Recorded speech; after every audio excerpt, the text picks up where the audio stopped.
Maqaa Abbaa, kan Ilmaa, kan Hafuura Qulqulluu, Waaqa tokkoo ni amannaa. Ameen.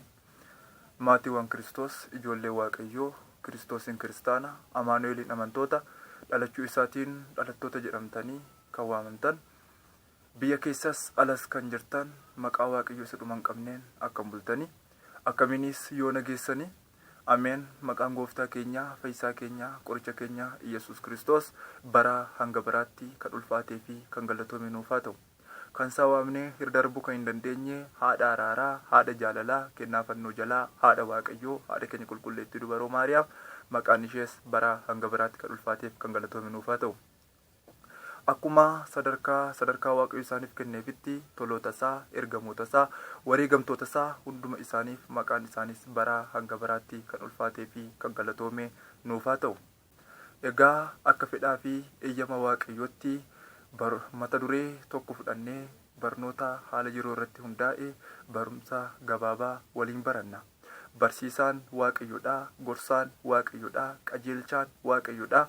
Anaaf isin garuu teenyee barannaa. Ani qodaa isaati yookaan meeshaa isaati. Waaqayyo qodaa meeshaa isaatti fayyadamee saba isaa barsiifata. Meeshaa isaatti fayyadamee saba isaa gorfata. Meeshaa isaatti fayyadamee saba isaa daandii badiinsaarra jiru gara daandii jireenyaatti deeffata. Egaa akka eeyyamaa fi fedha Waaqayyootti mata duree kana waliin ilaalla.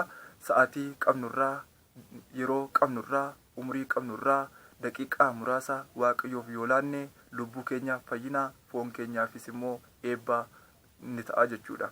Kanaaf mata durichi akkas jedha. Isaan nu keessaa ba'an malee kan keenya miti. Osoo kan keenya ta'anii hanga dhumaatti nu wajjin itti fufu turani. Garuu isaan hundinuu kan keenya akka hin ta'in haa mul'atuu fi nu keessaa ba'ani. 1 Yohaannis 2:19. Waa'ee jechasaaf, waa'ee sagaleesaaf maqaan Gooftaa keenyaa, Fayyisaa keenya Iyesuus Kiristoos kan eebbifamee fi kan ulfaate nuuf haa ta'u. Isaan nu keessaa ba'an malee kan keenya miti. Osoo kan keenya ta'anii hanga dhumaatti nu wajjin itti fufu turani. Garuu isaan hundinuu kan keenya hin ta'in haa mul'atuuf nu keessaa bahani jedha. Egaa jarreen nu keessaa bahan kun eenyudha? Maaliif nu keessaa bahani? Akkamitti nu keessaa bahani? Kaayyoon isaanii maalidha? Mul'anni isaanii maalidha? Kan jedhu daqiiqa qabnu keessatti gaggabaabsinee waliin ilaalla. Egaa jarreen kun maaliif akka nu keessaa kan bahani? Jireenyaa moo badiinsaa fi dhugaaf moo dharaa fi daandii sirriirra deemuuf moo daandii badiirra deemuufidha? Kaayyoon isaanii maalidha? Mul'anni isaanii maalidha? Faayidaa addaa maal argachuu barbaadaniitu? Bu'aan isaanii maalidha? Saba dogongorsuuf immoo saba daandii sirriirra deemsisuufidha? Bu'aa siyaasaa, fedha siyaasaaf immoo fedha amantaafidha? Kan jedhu haala gabaabaa ta'een daqiiqaa qabnu keessatti gaggabaabsinee waliin ilaalla jechuudha. Egaa jaroonni kun kaleessa nu keessa turaniiru. Kaleessa nu fakkaachaa turaniiru.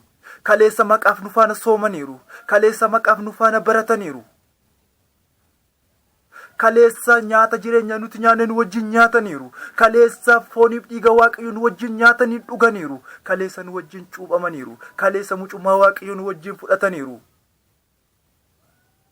Kaleessa waa'ee Waaqayyoo waaqummaa, kabaja waaqummaa, sagada waaqummaa, faarfannaa waaqummaa kan Waaqayyoo qofaaf ta'u nu faana barataniiru. Kaleessa kabajaa fi ulfina kennaa nu faana barataniiru. Har'a garuu nu keessa hin jiran, nu keessaa ba'aniiru. Maaliifidha laata kan isaan nu keessaa ba'ani? Maal barbaachaaf nu keessaa ba'an laata?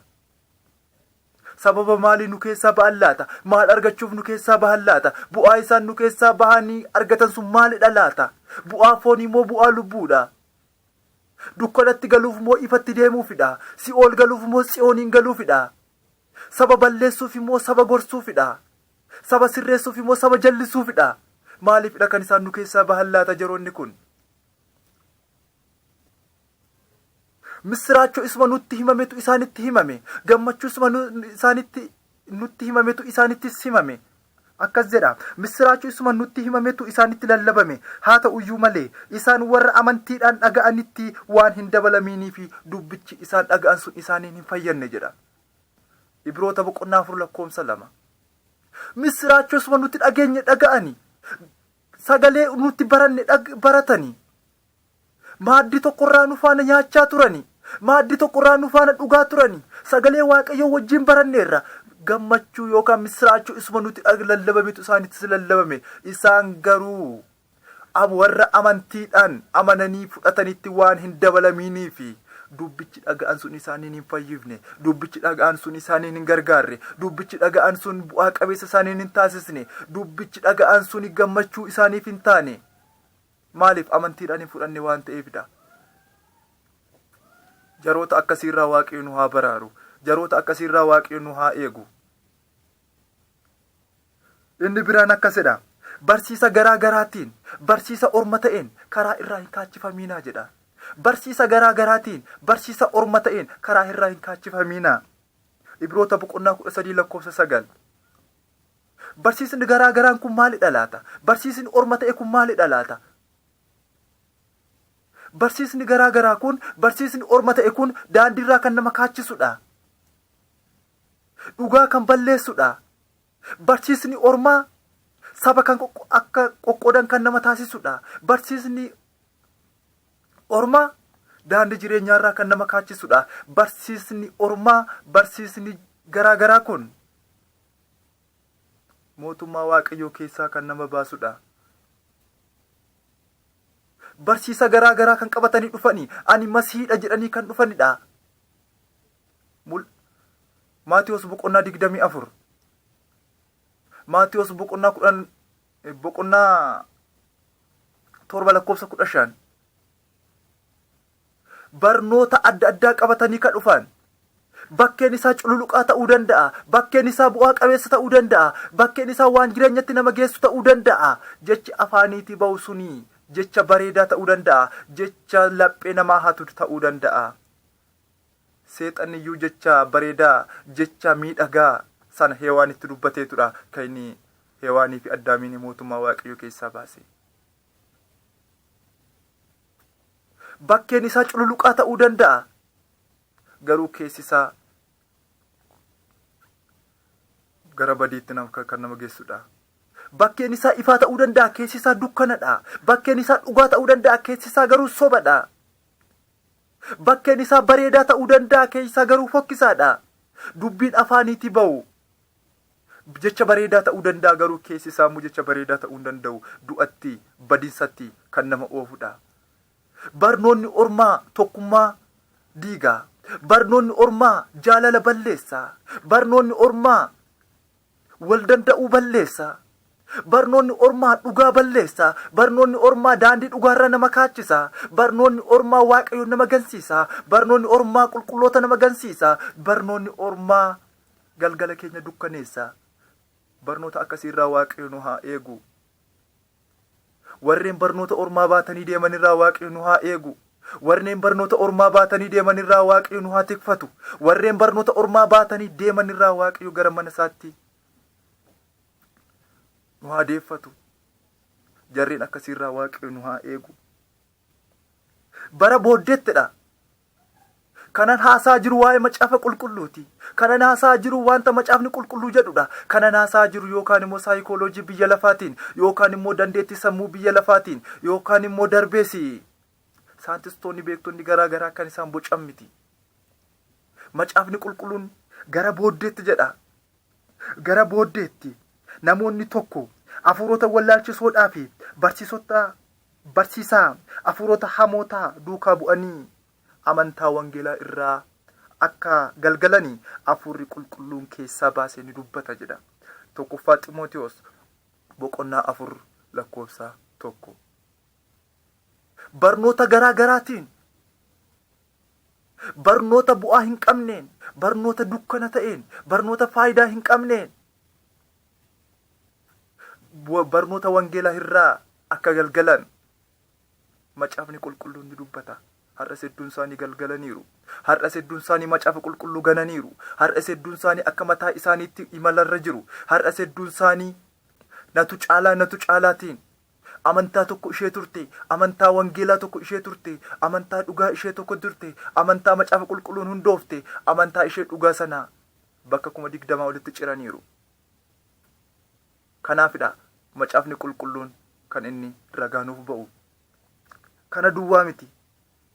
Namni tokko jedha ilaalaa, namni tokko akkasitti fira isaatiif caalaa dhumatti immoo warra manaa isaatiif yoo yaaduudhaa baate inni amanticha ganuu isaatiin nama hin amaniin caalaatti hawwachuu isaati jedha. 1 Ximootiyoos 5:8.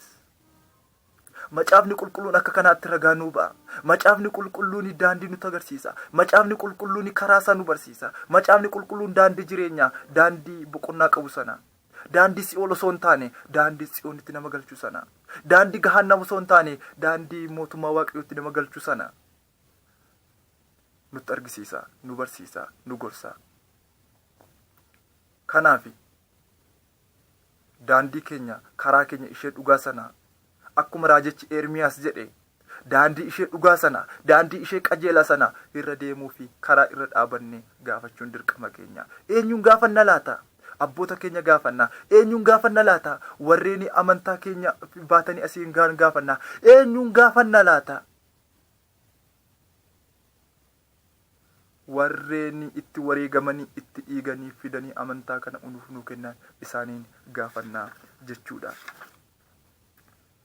Egaa obboloota nana barsiisa dubbii afaaniitiin yookiinis erga caaffataatiin nu biraa isinitti darbetti qabamaatii jabaadhaa dhaabbadhaa jedha. 2 Ximootiyoos 2:15. Barsiisa dubbii afaaniitiin nu biraa isinitti darbetti jecha kana kan jedhe Phaawulosidha. Barsiisa dubbii afaaniitiin nu biraa isinitti darbetti yookaan immoo ergaa caaffataatiin nu biraa isinitti darbetti qabamaatii jabaadhaatii dhaabbadhaa jedha. Ilaala, eenyurraa akka baranne beekuun, barnoonni kun eenyu biraan nutti darbe kan jedhu beekuun dirqama kiristaanummaati jechaadha. Darbees dirqama lubbuu keenyaati. Eenyu biraa nuuf darbe barnoonni kun? Eenyu biraati? Eenyutu nu barsiise? Akkamitti baranne? Yoom baranne? Eessatti baranne? Maaliif baranne kan jennu beekuun dirqama keenyadha jechaadha. Barnoota ormaa faana fiiguu caalaa barnoota amantaaf, barnoota dhugaa, barnoota jireenyatti nama geessuuf sana faana qorree ilaallee wajjin deemuun dirqama keenyadha jechaadha. Jireenyi foonii warreen nu gadhiisanii bahan, warreen nu dhiisanii bahan, kaleessa kan keenya kan fakkaatan, kan nu keessaa ba'an, nu keessaa ba'uun isaaniis immoo kan keenya hin ta'iniin akka mul'isuuf kan ifa ba'e sun jireenya halaalummaa, jireenya foonii, jireenya ijaan argamu, jireenya mul'ataa sana hojii foonii hojjechuudhaaf kan isaan nurraa ba'ani. Macaafni qulqulluun akkas jedha. Hojiin foonii mul'ataadha. Isaanis halaalummaa, xuraa'ummaa, jireenya gadhiisii, waaqolii tolfamaa waaqessuu, qoricha namatti gochuu, diinummaa, qoccolloo, hinaaffaa, dheekkamsa, of tuulummaa, yaadaan gargar ba'uu, barsiisa garaa garaan cabuu, weennoo, machi, albaadhummaa wanta kana fakkaatan jedha Galaatiyaa 5:19. Jireenyi foonii halaalummaa qaba. Jireenyi foonii qoccolloo qaba. Jireenyi foonii qoricha namatti gochuu qaba. Jireenyi foonii of tuulummaa qaba. Jireenyi foonii jireenya gadhiisiidha. Jireenyi foonii bu'aa dhabeessadha. Jireenyi foonii yaadaan gargar cabuudha. Jireenyi foonii barnoota afuuraa fi barnoota foonii gargar cabsa. Barnoonni afuuraaf barnoonni foonii waliin argatu. Barnoonni foonii waan biraadha. Barnoonni afuuraa waan biraadha. Garuu jireenyi foonii barnoota fooniitti nama harkisa. Jireenyi foonii dhugaa nama gansiisa. Jireenyi foonii mootummaa waaqayyoo nama gansiisa. Jireenyi foonii bu'aa dhabeessa nama taasisa. Jireenyi foonii mootummaa waaqayyoo keessaa nama baasa. Kanaaf nuti warra irraa baranne beekne, eenyurraa akka baranne beekne, amantaa ishee dhugaa sana itti qabamnee jiraachuun dirqama lubbuu keenyaati. Dirqama kiristaanummaa keenyaati. Waaqayyo waaqadha jennee amanuun dirqama kiristaanummaa keenyaati. Qulqulleettiin dubaruu Maariyaami araarsituudha nuuf kadhatti haadha waaqayyooti jennee amanuun dirqama kiristaanummaati. Dirqama lubbuu keenyaati. Qulqulloonni ergamoonni nuuf kadhatu, nu eegu, nu araarsu kuni dirqama kiristaanummaa keenyaati. Kanaaf hanga dhumaatti cimnee hanga dhumaatti jabaannee mana isaa keessa akka dhaabannu fedhaa fi jaalala Waaqayyoo nuuf haa ta'u. Kan nu barsiise, kan nu gorsee, maqaan isaa bara hanga baraatti kan ulfaatee fi kan galatoome nuuf haa ta'u. Egaa chaayinaalii yuutuubii koo sheer, laayik akkasumas immoo sabiskiraayib gochuun akkana cinaa dhaabbattan isiniin jechuun barbaada. Inni guddaan kanan isinirraa barbaadu maallaqa osoo hin taane sabiskiraayib akkanaaf gootanidha. Akkasumas immoo sheer akkanaaf gootanii maqaa Waaqayyoon isinan gaafadha. Kan nu barsiisee, kan nu gorsee, maqaan isaa bara hanga baraatti kan ulfaatee fi kan galatoome haa ta'u. Hanga bara baraatti. Ameen.